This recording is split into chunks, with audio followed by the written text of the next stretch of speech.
Olá, pessoal!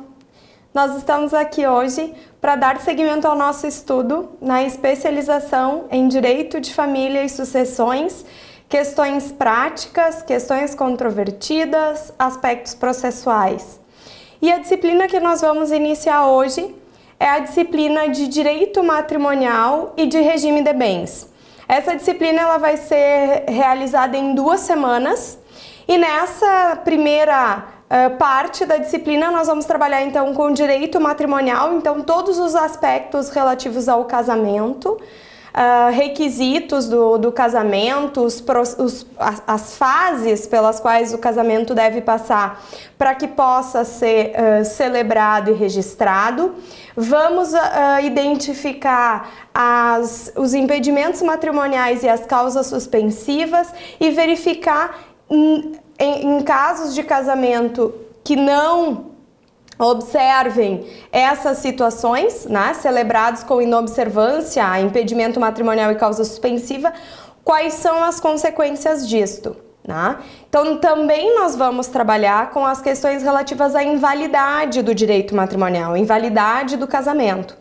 Então, nessa primeira parte da disciplina, nós vamos basicamente trabalhar com o casamento e na segunda parte da disciplina, na nossa segunda semana, então nós trabalharemos com as questões relativas a regimes de bens, que é uma das principais, ou talvez a principal consequência, a principal implicação do casamento, certo?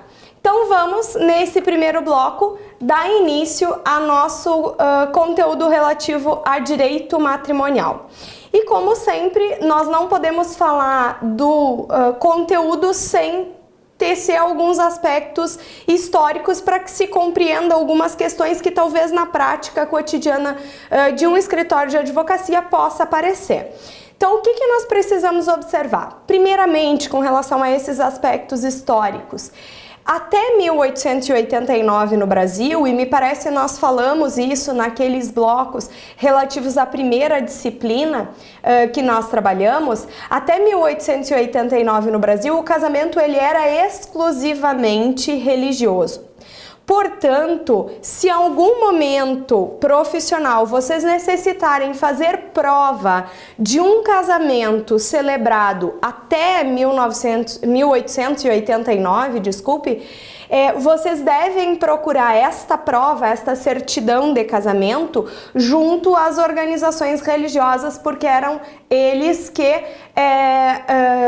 teciam todos os requisitos e a legislação para a celebração de casamento, certo? O Estado não tinha nenhum tipo de vinculação com o matrimônio.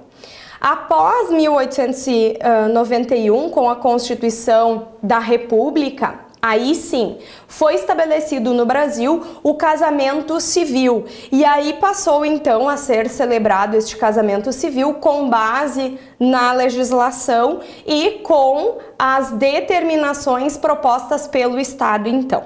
Pois bem, então esta é a primeira questão que precisamos falar. Havendo a necessidade de comprovação de um casamento anterior a 1889, né? E isso pode ser necessário eventualmente para talvez alguma situação de dupla nacionalidade, né? De reconhecimento de nacionalidade originária de outro país, como por exemplo nas situações de descendentes de italianos no Brasil. Então deve ser buscada essa certidão de casamento junto às instituições religiosas. E após então a entrada em vigor do casamento civil através dos registros civis.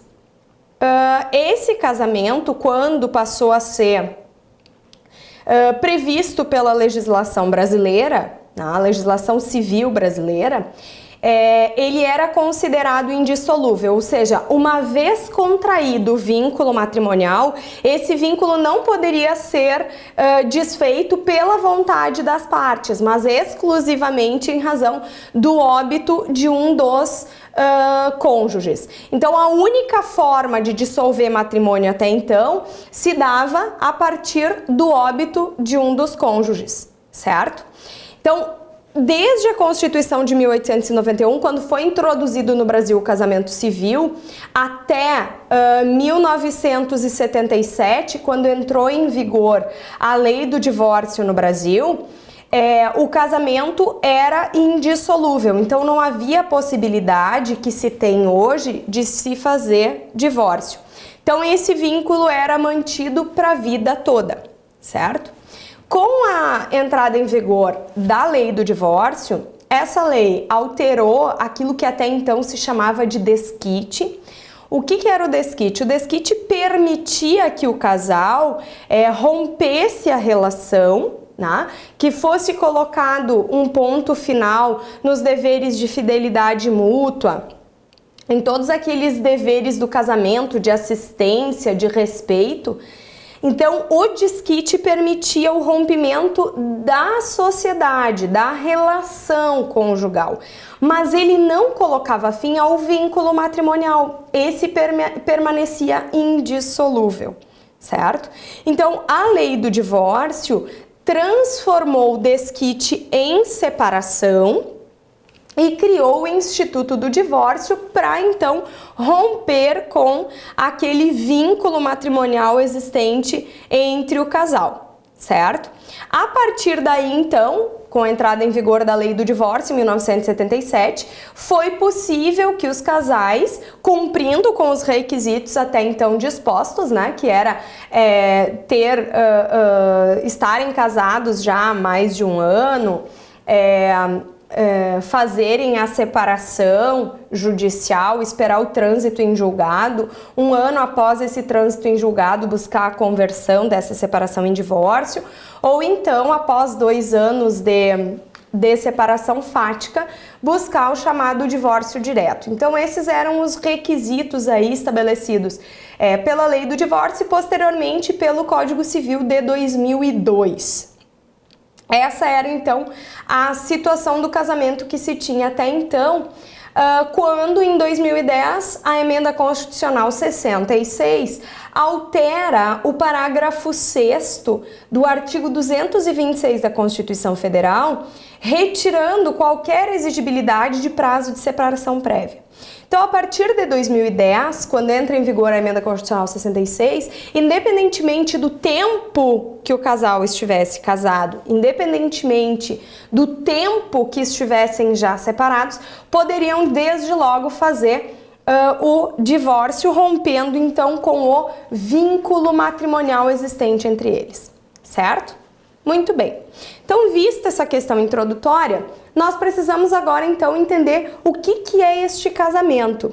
E o casamento enquanto conceito aí, eu trouxe para vocês e gostaria que acompanhassem na tela um conceito do Pablo Stolze Gagliano e do Rodolfo Pamplona Filho, que diz que o casamento é um contrato especial de direito de família, por meio do qual os cônjuges formam uma comunidade de afeto e existência, mediante a instituição de direitos e deveres recíprocos e em face dos filhos, permitindo assim a realização dos seus projetos de vida.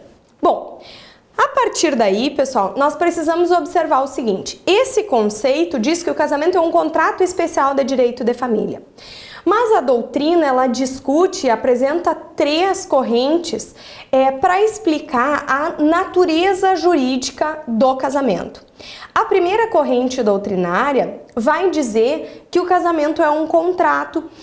Por que ele seria um contrato, segundo essa corrente, que ela é capitaneada aí pelo Silvio Rodrigues, pelo Caio Mário, pelo próprio Pablo Stolze Gagliano e pelo Rodolfo Pamplona Filho? O que eles entendem? Que, em razão da necessidade de manifestação de vontade das partes, o casamento seria considerado um contrato e a sua perfectibilização só aconteceria havendo o consentimento, a manifestação da vontade das partes. Quando nós formos analisar as fases do casamento, nós vamos ver que lá no processo de celebração do casamento existe a necessidade da manifestação inequívoca expressa da vontade das partes.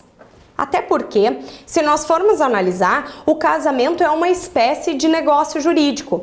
Justamente porque as partes manifestam a sua vontade e porque elas podem escolher alguns efeitos desta manifestação da vontade, embora outros efeitos sejam previstos já determinados pela lei.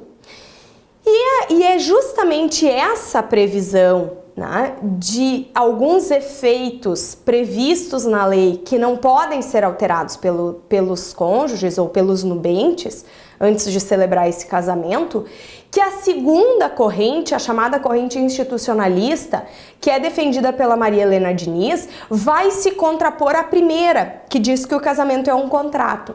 Então essa corrente institucionalista, ela vai dizer que, na verdade, o casamento é uma instituição, é um conjunto de normas pré-prontas, pré-dispostas pela lei, às quais o casal vai apenas aderir.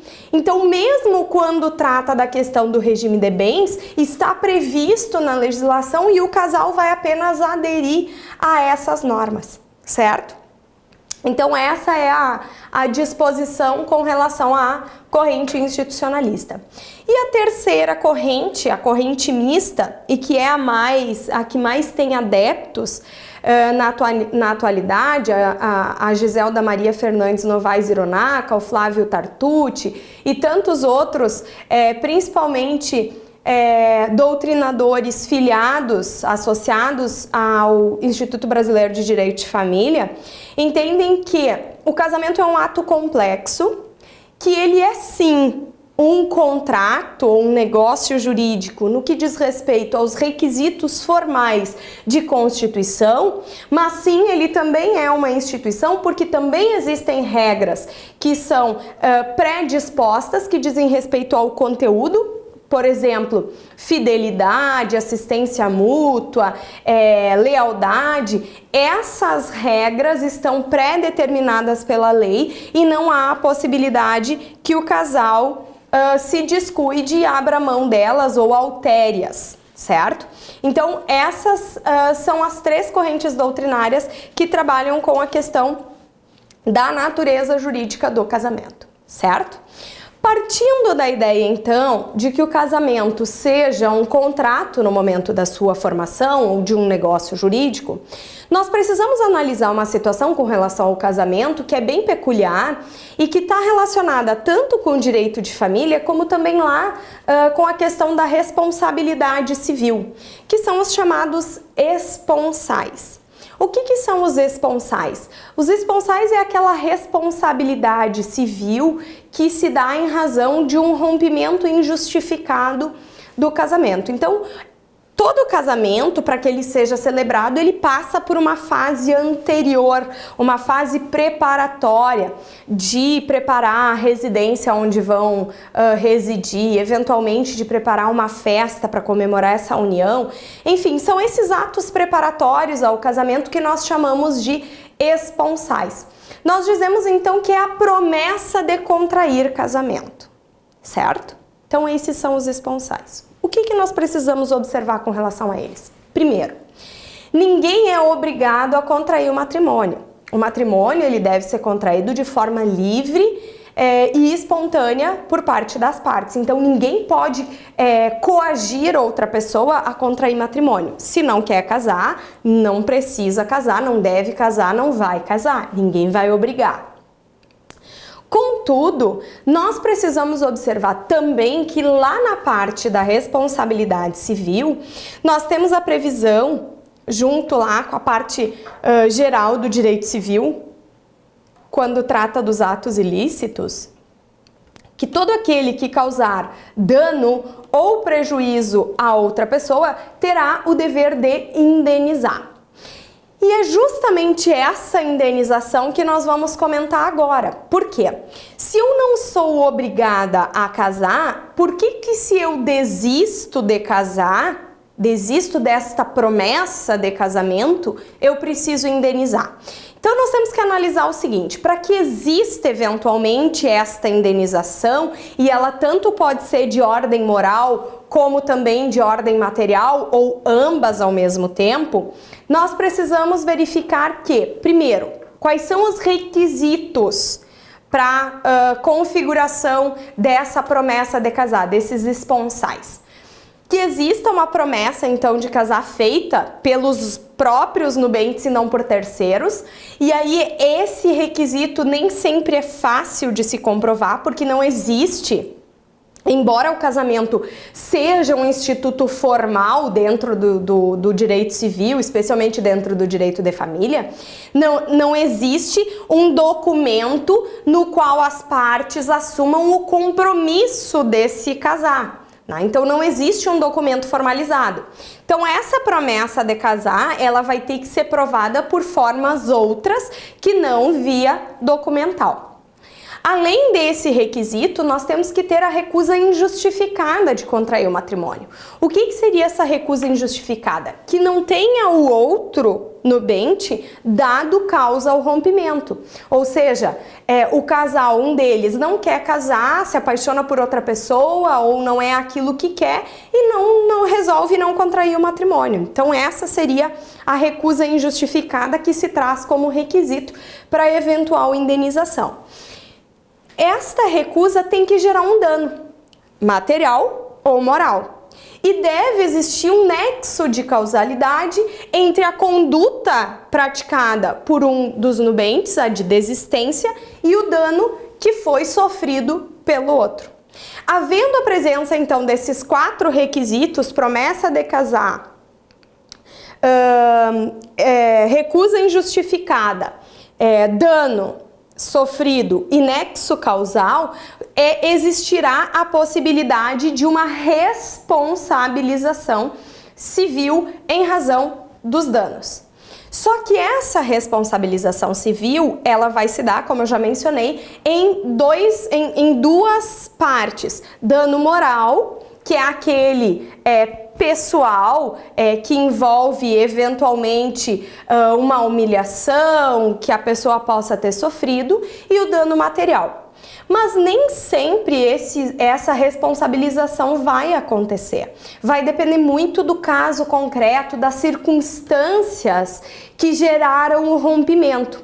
O dano material, ele é até um pouco mais fácil de se configurar, porque uma vez comprovados esses danos através de recibos, de contratos, que o nubente que sofreu esse prejuízo demonstre, né, através de documentos, que teve estas despesas em razão do casamento que se aproximava e que foi rompido, o outro terá que ressarcir essas eventuais despesas, esses eventuais danos que foram causados.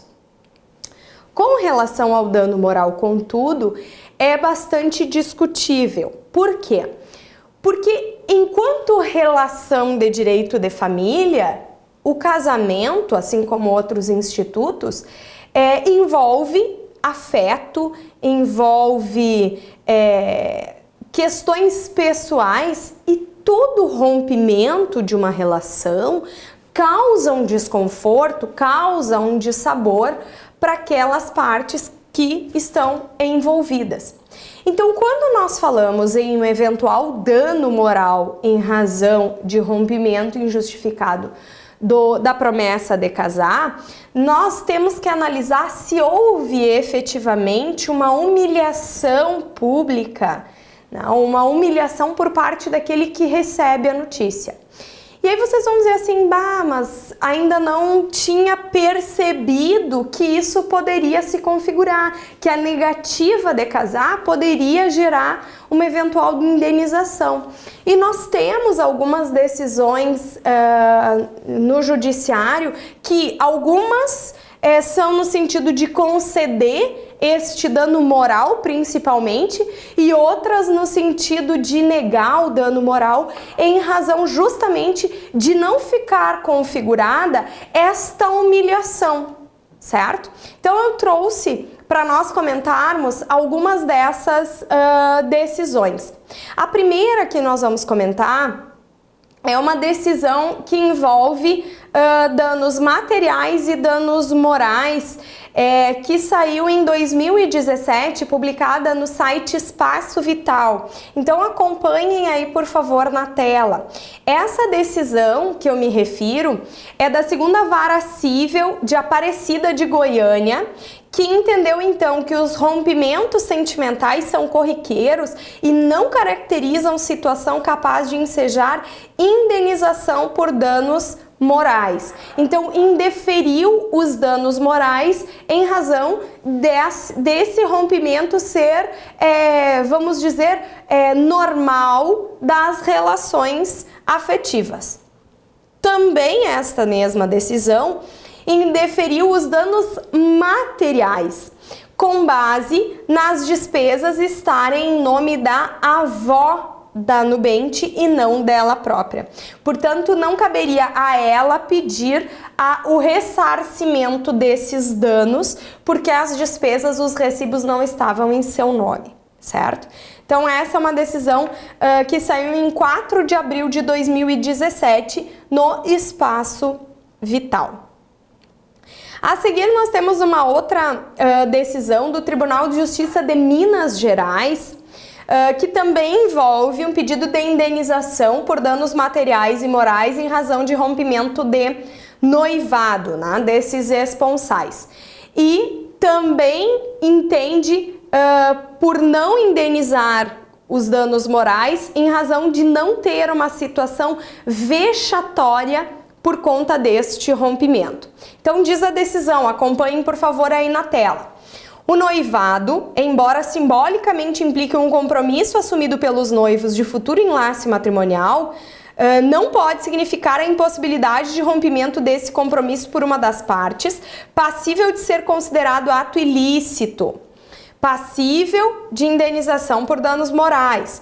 Eis que nem mesmo o matrimônio consagrado no civil e no religioso, onde as partes assumem literalmente obrigações uma com a outra, quando simplesmente desfeito, gera tais danos. Segue ainda a decisão. Todo compromisso amoroso, seja em que circunstância for, tem riscos de desfazimento. E as partes, ao assumirem tal compromisso, também assumem os riscos. De modo que o fim do romance, do namoro, do noivado ou do casamento não pode ser imputado como ato ilícito da parte, a menos que o caso concreto demonstre situações singulares onde o causador do fim do relacionamento tenha efetivamente impingido a outra parte uma situação vexatória, humilhante e desabonadora de sua honra, o que aqui não ocorreu. Então vejam que as decisões que nós analisamos até agora entendem que eventual dano moral em razão deste rompimento só se justifica quando a parte que recebe a notícia do rompimento tiver sido exposta a uma situação vexatória, certo? Tranquilo? É isso que essas decisões nos trazem. Agora nós temos uma decisão do Tribunal de Justiça de São Paulo, que também diz respeito ao rompimento do noivado ou desta promessa de casamento. Acompanhem aí o que diz a decisão. Se não havia o dever legal de casar, e nós mencionamos que o casamento, né, ele acontece em razão da manifestação livre e consciente da vontade das partes. Então, voltando aí para a decisão, para a leitura da decisão. Se não havia o dever legal de casar, o rompimento em si do relacionamento de namoro, de noivado ou menos da promessa de casamento não caracteriza o dano moral, não respondendo ainda ao causador pelo custeio de tratamento dos danos emocionais decorrentes do rompimento. O dano moral pode ocorrer não pela desistência do casamento, mas pela forma como se processa. Devem ser ressarcidas as despesas e dívidas contraídas com os preparativos para a cerimônia, festa de casamento, viagem de lua de mel, vestido da noiva e outros afins, além da partilha dos bens que forem adquiridos pelo esforço comum e despesas feitas para aquisição e instalação do lar conjugal, sob pena de violação dos artigos 186 e 884 do Código Civil. Então vejam que esta decisão, ao contrário das anteriores, que indeferiu tanto os danos materiais como também os danos morais, esta decisão do Tribunal de Justiça do Estado de São Paulo, ela indefere danos morais, mas ela defere, ela concede os danos materiais, já que comprovados e que realmente realizadas despesas para que fosse então celebrado este casamento, certo? A última decisão que nós vamos analisar com relação a esta responsabilidade civil é uma decisão do Tribunal de Justiça do Rio Grande do Sul, e esta, em razão das circunstâncias, concede o dano moral àquela parte que recebeu a notícia do rompimento, justamente em razão das circunstâncias em que se deu esse rompimento. Então vejam o conteúdo dessa decisão, apenas algumas partes da ementa dessa decisão do Tribunal de Justiça do Rio Grande do Sul. Acompanhe na tela. Apelação civil, ação de indenização, dano moral, rompimento de noivado injustificado e próximo à data do casamento. Dano moral caracterizado, danos materiais. Faz-se necessário esclarecer que as relações afetivas podem ser tuteladas pelo direito quando há repercussão econômica. No que se refere à promessa de casamento, tenho que esta deve ser analisada sob a ótica da fase preliminar dos contratos. Impende destacar que a ruptura do noivado por si só não determina a responsabilidade do desistente. O que pode ensejar a reparação são as circunstâncias em que a outra parte foi comunicada do seu intento. Inicialmente, insta a destacar que os fatos se deram no dia do chá de panelas da autora, o que demonstra a surpresa que tal notícia causou a requerente, bem como o sofrimento e a desesperança por elas portados. Ademais, os convites para o enlace já haviam sido distribuídos, de sorte que a autora teve que comunicar a todos os convidados o cancelamento do casamento, bem como os motivos que o determinaram. Prova testemunhal que foi uníssona em afirmar que a demandante ficou calada e triste com o fim do relacionamento. Aliás, mostra-se imprudente a conduta adotada pelo réu, porquanto mesmo estando ciente de todos os preparativos para a festa de casamento, tais como a locação do vestido, do local para a realização do evento, a encomenda do bolo e da decoração, esperou para comunicar a decisão do rompimento poucos dias antes da data aprazada para a celebração. Então vejam, pessoal, que aqui nesta decisão do Tribunal de Justiça do Rio Grande do Sul, em que há a concessão dos danos morais, esta concessão se dá não em razão do rompimento, mas da forma como a notícia deste rompimento chegou a outra parte. A forma que a desistência chega dias antes da celebração desse casamento, certo? Então, com relação a esta parte inicial, introdutória do casamento, é possível, eventualmente em razão do rompimento, buscar algum tipo de indenização no âmbito da responsabilidade civil, certo? Eu peço que vocês sigam acompanhando as nossas aulas, acompanhem o EAD, participem dos fóruns de discussão e até o próximo bloco.